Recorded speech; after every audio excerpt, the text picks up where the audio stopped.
ഒരു വർഷത്തെ 4,80,000. നിങ്ങളിപ്പോ അതായത് നിങ്ങൾ ഇതേപോലെ റെന്റ് ഔട്ട് മറ്റേ ഹോം സ്റ്റേ പോലെ റെന്റ് ഔട്ട് കൊടുക്കുകയാണെങ്കിൽ അപ്പൊ അതിലിപ്പം നിങ്ങൾക്ക് ഇപ്പം ഒരു 25 ലക്ഷം, പിന്നെ 7% ഇൻട്രസ്റ്റ് വരെ എത്ര രൂപ വന്ന് ബാങ്കിലോ? ഇപ്പൊ 1.5 അടുത്ത് അല്ലേ? എത്ര 1.25 വരുള്ളൂ.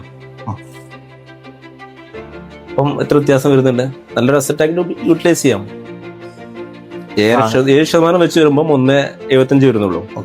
നമുക്ക് അത് പലിശയാണ്. അത് പലിശയാണ്.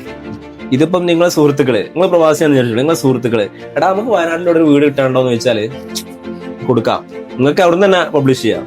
പ്രവാസി ഉള്ള ഒരാൾക്ക് പ്രവാസിയാണെങ്കിൽ ചെയ്യാം. അവിടെ നിന്ന് തന്നെ എന്ത് ചെയ്യാം, ഇത് പോയിക്കോ അവിടെ നിന്നോ.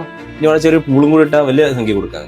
2 BHK വരുന്നതേ, 2 ബെഡ്റൂമോ. ഒരു ഫാമിലിക്ക് സുഖമായിട്ട് രണ്ടാൾക്കാര് കല്യാണം കഴിച്ച ആൾക്കാരുടെ ആൾക്കാർ പോയാല് സുഖമായിട്ട് മാസത്തിൽ 8 ദിവസം പോയാൽ മതി ശരാശരി. പിന്നെ അസറ്റ് അവിടെ കിടക്കുകയാണ്, വാല്യൂ കൂടുതലാതെ കുറയില്ല.